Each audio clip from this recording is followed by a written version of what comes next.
Garden Basics with Farmer Fred is brought to you by Smart Pots, the original lightweight, long-lasting fabric plant container. It's made in the USA. Visit smartpots.com/Fred for more information and a special discount. That's smartpots.com/Fred. Welcome to the Garden Basics with Farmer Fred podcast. If you're just a beginning gardener or you want good gardening information, well, you've come to the right spot. Ed Livo of tomorrowsharvest.com returns with another sweet treat of a winner for Fabulous Fruit Fridays. It's a donut-style nectarine called Snack Time. What does donut style mean? It refers to the flattened fruit. These are cultivars that were developed in the Far East thousands of years ago. Debbie Flower and I stop and gawk at the seed racks at a local nursery. You're going to get a lot of great seed starting tips when you eavesdrop on our conversation. It's all on episode 84 of the Garden Basics podcast, brought to you by Smart Pots and Tomorrow's Harvest. And we'll do it all in under 30 minutes. Let's go. It's Friday, which means it's Fabulous Fruit Friday. We are talking with Ed Livo from Burchell Nursery, home of tomorrowsharvest.com, purveyors of fine fruit trees, including today's fabulous fruit tree, the Snack Time Nectarine. What the heck is that? Let's find out. Ed, nectarines are delicious. They are basically the same genus as peaches. And they're sort of like peaches without the fuzz. They are peaches without the fuzz, exactly. And the Snack Time nectarine actually is a little bit more unique in that it's not a round nectarine as well. It's a flat nectarine. So it really makes it especially unique. By flat, you're referring to the fact that it might be a donut peach or a donut. I'd be a donut nectarine, I guess. I agree. It's a donut nectarine, and it's a great variety, excellent variety. How in the world did these flat peaches, flat nectarines, the donut peach, if you will, where did they come from? Man, they've been around for thousands of years, and they trace themselves back to China, and they were revered in China back in as far back as say the 10th century BC. There's records of the donut style of flat peaches, and they were called pintao peaches at that time, or referred to as pintao peaches. At a point, they were even thought to have medicinal or mystical powers back then as well. So they were really, really revered, really, really considered to be something. And, of course, we can sound smart because we have Wikipedia.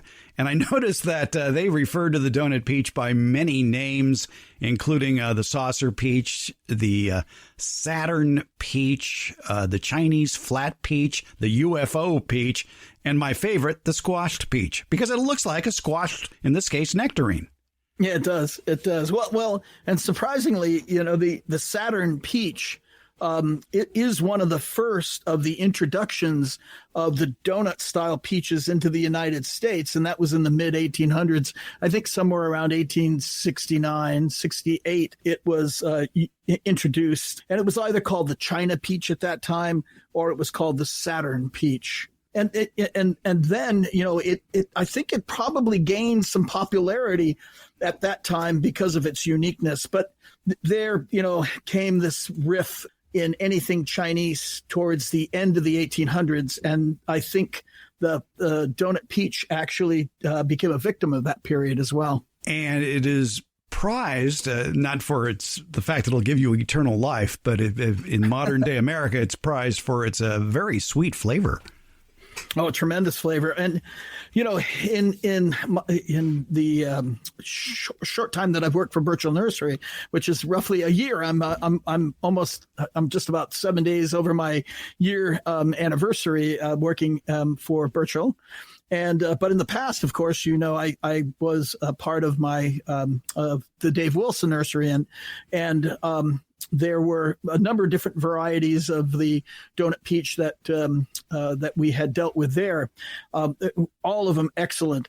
But I can tell you this, Burchell has a splendid collection of different varieties of donut nectarines and donut style peaches that I've had the privilege of actually sampling throughout this last year, and I'll go over them again this year. Some of them, we introduced right away because the flavor was just absolutely, outstanding. But others, I'm still sampling. I'll take another look at them this year. But man, I tell you what, that snack time was right up there on the top.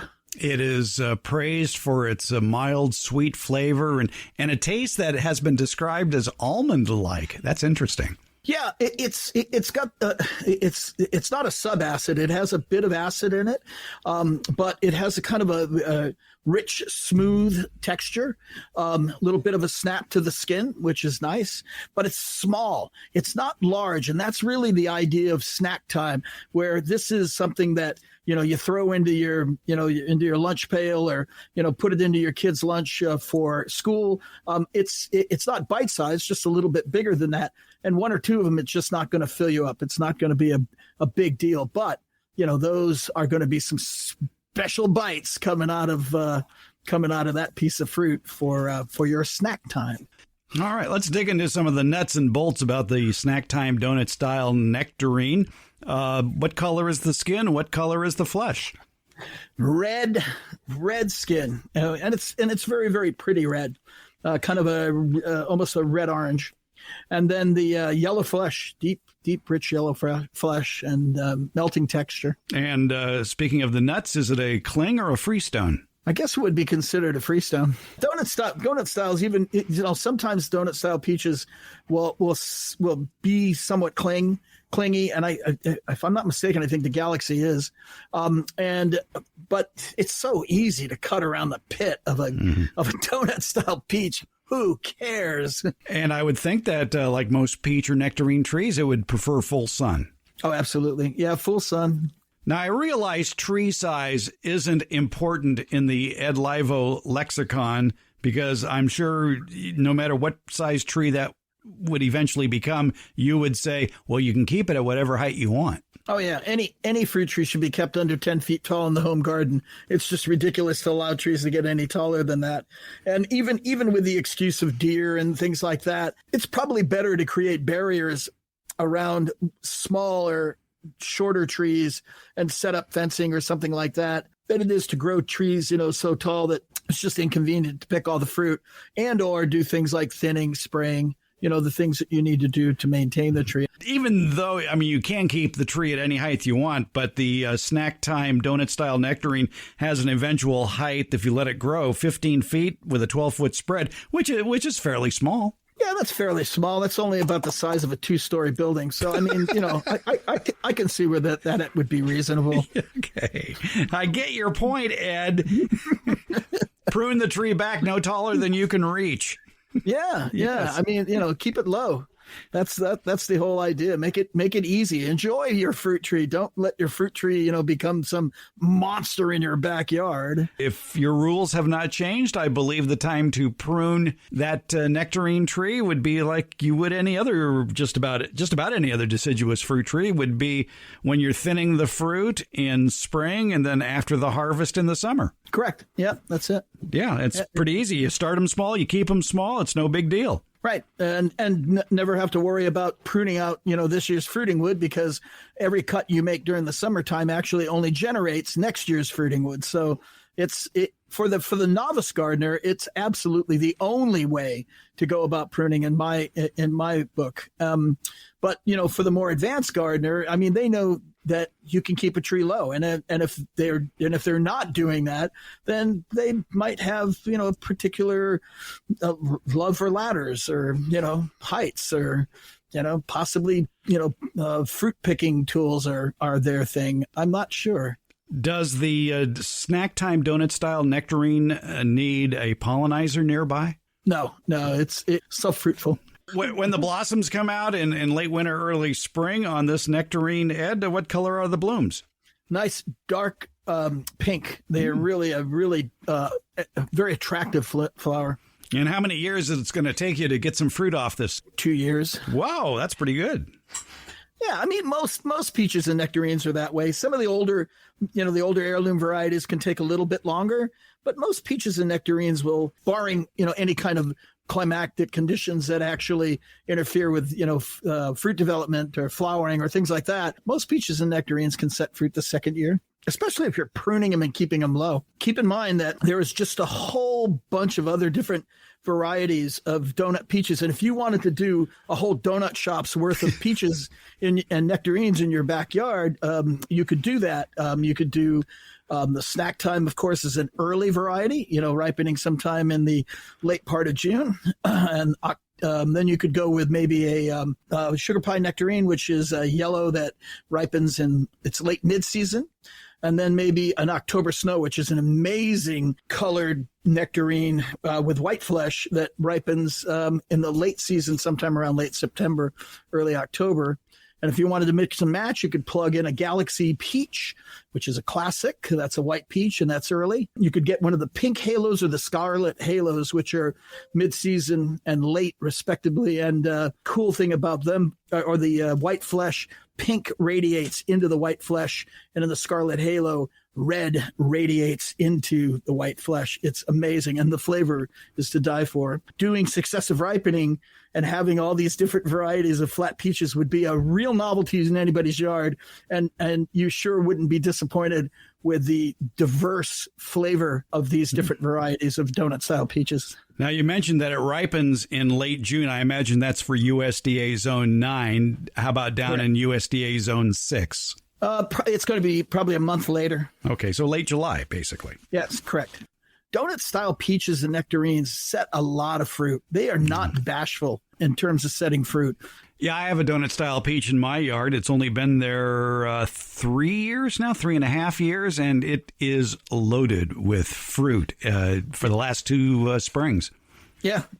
I mean, you just can't hardly keep them from setting fruit. You got to appreciate that. That's probably what the ancient Chinese really loved about these trees as well, is that they were abundant producers of fruit. You could have a virtual donut shop in your backyard with the Snack Time donut style nectarine from tomorrowsharvest.com. Tell us about Tomorrow's Harvest. Tomorrow's Harvest is, of course, the Birchall Nursery's e-commerce website. We have a wonderful selection of peaches and nectarines and apples and plums and plum apricot crosses and things like avocados. And we have subtropicals like guavas and mangoes and we have blueberries, just the gambit. And we're always adding things. So, Fred, you've known me for many years. I love, fruits of all types, and I look for rarities and unusual things, primarily simply because that tends to be, I like new and unusual. That's what we'll be bringing in. I'm experimenting now with about 10 different varieties of dragon fruit that we're currently growing, and we'll probably have up for sale by mid to late summertime. They'll be ready. So bookmark the site, tomorrowsharvest.com. You'll find a link in today's show notes as well, along with links to more information about the Snack Time donut-style nectarine. It's going to be a tasty, fruity year for you, so why not start it off right with a Snack Time donut-style nectarine? Ed Livo from Birchall Nursery and tomorrowsharvest.com. Thanks for another fabulous Fruit Friday. Hey, Fred, always a pleasure, and we'll see you next week. Smart Pots are the original award-winning fabric planter. They're sold worldwide. Smart Pots are proudly made 100% in the USA. Smart Pots are also BPA-free. There's no risk of chemicals leaching into the soil, your herbs, vegetables, and other edibles. That's why organic growers prefer Smart Pots. Smart Pots' breathable fabric creates a healthy root structure for plants. Smart Pots come in a wide array of sizes, and they can be reused year after year. If a frost or freeze is in the forecast, moving your frost tender plants that are in the Smart Pots that have handles makes them even easier to move closer to the house for added warmth, or you could even move them inside. Visit smartpots.com/Fred for more information about the complete line of Smart Pots lightweight fabric containers. It's Smart Pots, the original award-winning fabric planter. Go to smartpots.com/Fred for more info and that special Farmer Fred discount on your next Smart Pot purchase. Go to smartpots.com/Fred.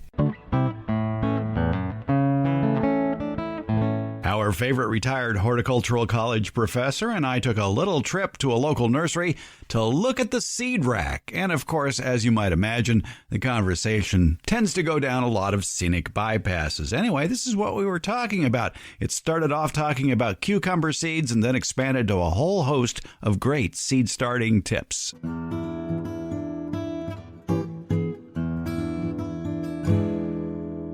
All right, what other seeds do you have with you that are... I have a cucumber. Cucumber. It says homemade pickles, heirloom variety. Heirloom means that it's been around a long time. Humans have been growing it a long time. It's been passed from generation to generation. Typically, heirloom, people will say it's been around 75 to 100 years, or they'll name 3 or more generations. It's a loosey-goosey term. It doesn't have a real strict definition. Sort of like natural.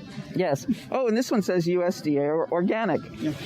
So this particular variety is called homemade pickles. It is called homemade pickles. So that would lead me to believe that you want to pick them at a small size and they'll make great pickles. All right.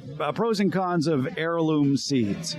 Heirloom seeds typically have good flavor. That's why they've been passed down. They're typically reliable. That's why they've been passed down from generation to generation. And they are open pollinated, which means that you can save the seeds and plant them again, and you'll get a very similar plant. Does the cucumber flower, is that a perfect flower with both male and female parts or not? No, it's an imperfect flower. It's either a male flower or a female flower, and typically the first ones that appear on the plant are male. Squash is the same way, and then you'll get female ones after that. And so it's easy to tell them apart because the male ones will just be on a stem. The stem grows from the plant, you got this big yellow flower. The female ones will have what looks like a baby cucumber and then the flower. So where the stem was on the male, it's a baby cucumber. That's just the ovaries, the ovules, the place where the seeds will form if it is pollinated. If it doesn't get pollinated, then what looks like a baby cucumber will turn yellow and shrivel and fall off. You'll see the flowers all day, but the pollen is ripe in the morning, and the stigmatic surface, the female flower, is receptive in the morning, and that doesn't continue all day. So if you're having trouble getting your squash or cucumbers to pollinate, you need to go out in the morning, find the male, pick it off the plant and take it over to the female flower and touch the central portion, which has the pollen on it, yellow, very rich yellow pollen, to the inside of the female flower. And then you've done the pollination for it, and you'll get a cucumber or a squash. Yeah, we should point out that it's not just cucumbers that are like that. It would be all the members of the squash family as well, zucchini, your winter squashes. And your melons. Melons, too, yeah, That's right. The cucurbits, right. Whatever. Okay. All right. So, again, heirloom seeds are going to give you flavor, but production may be kind of iffy. Yes, you don't know, and that's like the beefsteak. There are certain types that aren't as productive in our climate as they might be with your cousin in the Midwest or whatever. So going to reputable sites that have lists of cultivars or types of tomato, squash, cucumber that do best in your environment locally. All gardening's local. Somebody I know said that. Somebody. Then yes, then if you want lots of production, those are the ones you want to go for. Yeah, exactly. Heirlooms perform best where they originated from. Take, for example, the Brandywine tomato from Pennsylvania and that area. They do fine back there, but out here, I think our humidity's too low, the day's too warm. They just don't perform very well. Right. You're absolutely right. What else you got there? Well, we were looking at the cucumber. Cucumber is one that I prefer to direct seed. Doesn't have to be direct seeded, but a trick to know about cucumbers is if there are more than 4 leaves on the plant in the pot. Squash would be the same way, melons would be the same way. There are more than 4 leaves on the plant, it will not grow well in your garden. It will be stunted forever. So when we sold these at the sale, we would start them, it says it takes sprouts in 7 to 14 days. We would start them just about 2 weeks, maybe 3. Before the sale. And so they're just little baby plants. They might have a leaf on them. They might still show that stem arch be coming out of the ground. and then you want to take them home and put them in the ground right away. If you let them grow in the pot too long, it will be stunted forever. And we should point out the sale you were talking about are your college horticultural classes plant sales that you used to have at American River College and Sierra College. Correct, yes. Always fun working with the students and growing things. All right.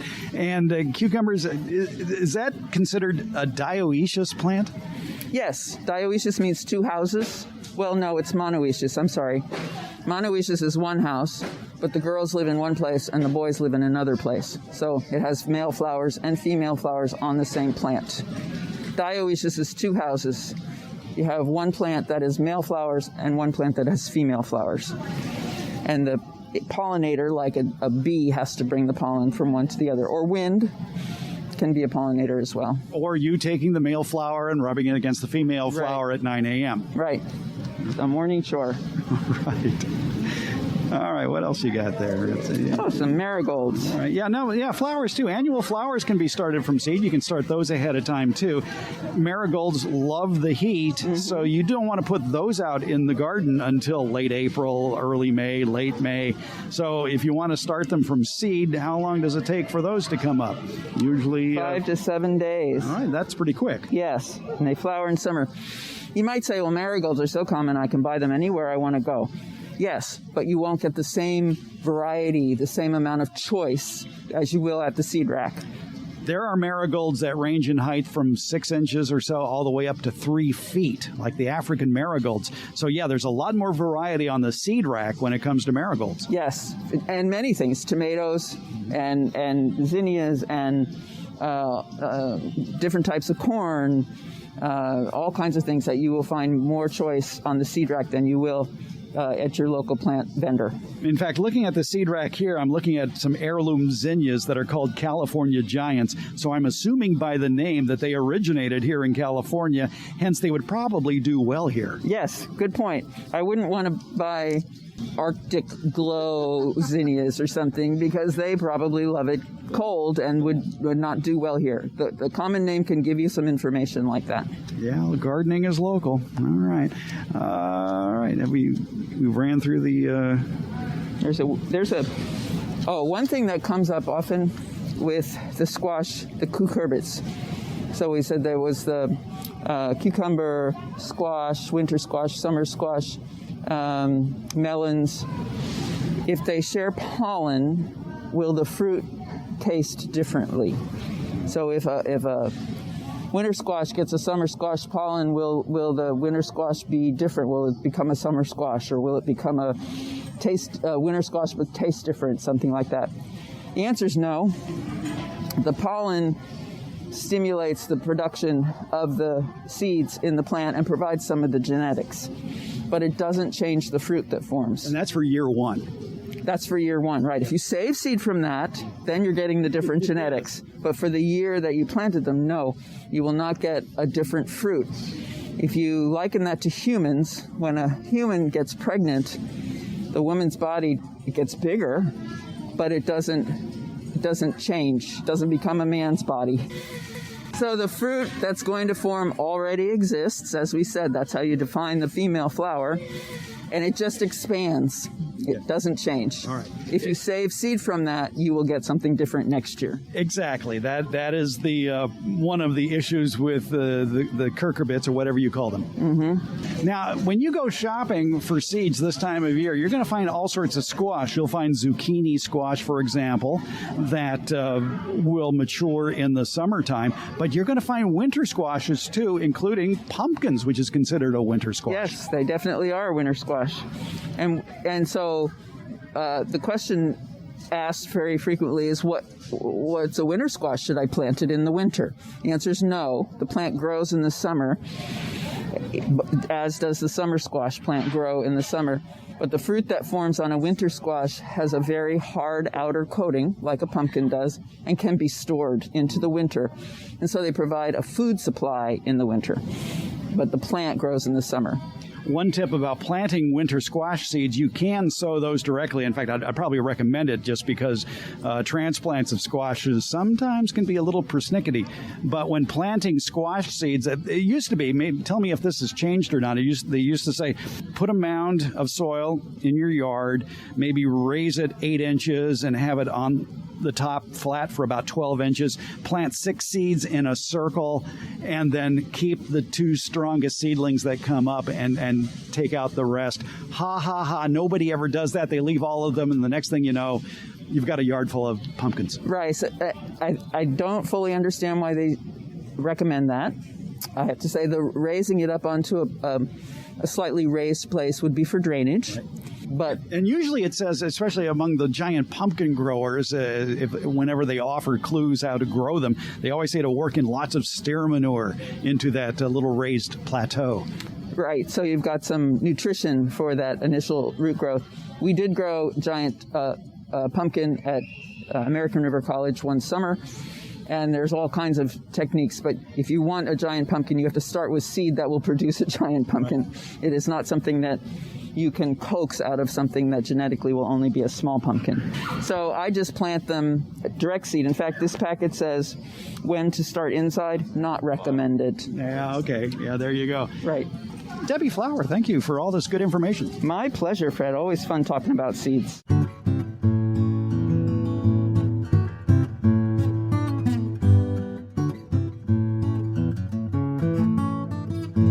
Warmer weather means that fruit trees and berry bushes will soon spring to life with the promise of tasty, nutritious, fresh fruit for you and your family. So what are you waiting for? A website with more information? Okay, you've got it. It's tomorrowsharvest.com, your go-to site for a complete line of backyard fruit trees and bushes. Tomorrow's Harvest fine line of fruit trees is the result of 75 years of developing, testing, and growing. 3 generations of the Burchell family have been at the forefront of research and development of plants of the highest quality, and all of these beautiful edible plants have been carefully cultivated for your home garden. Look for Tomorrow's Harvest fruit trees at better retail nurseries. And if your favorite nursery doesn't carry any of Tomorrow's Harvest fruit, nut, and berry varieties, you can order them directly from tomorrowsharvest.com. And when you order them online, they come in plantable paper pots ready for you to stick directly in the ground, pot and all. Let the Burchell family's 3 generations of experience take root in your home orchard, landscape, and garden. Tomorrow's Harvest. It's goodness you can grow. If you want to find out more about their nutritious and delicious fruit and nut varieties, visit tomorrowsharvest.com. The Garden Basics with Farmer Fred podcast has a lot of information posted at each episode. Transcripts, links to any products or books or websites mentioned during the show, and other helpful links for even more information. Plus, you can listen to just the portions of the show that interest you. It's been divided into easily accessible chapters. Plus, you'll find more information about how to get in touch with us. Maybe you could leave an audio question without making a phone call. You can do that at SpeakPipe. That's speakpipe.com/Garden Basics. It's easy. Give it a try, and you just might hear your voice on the Garden Basics podcast. If you're listening to us via Apple Podcasts, put your question in the ratings and reviews section.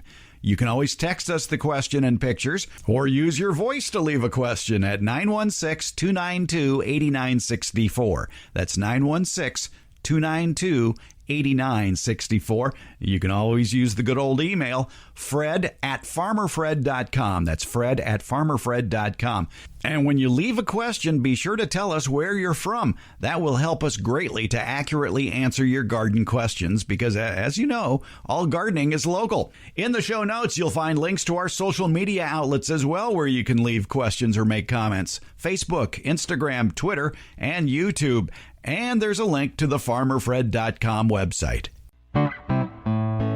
Thanks for listening to Garden Basics with Farmer Fred, brought to you by Smart Pots. Garden Basics comes out every Tuesday and Friday. It's available on many podcast platforms, including Apple, Spotify, Google, iHeart, Stitcher, and many more. And if you're listening on Apple, please leave a comment or a rating. That helps us decide which garden topics you'd like to see addressed. And again, thank you.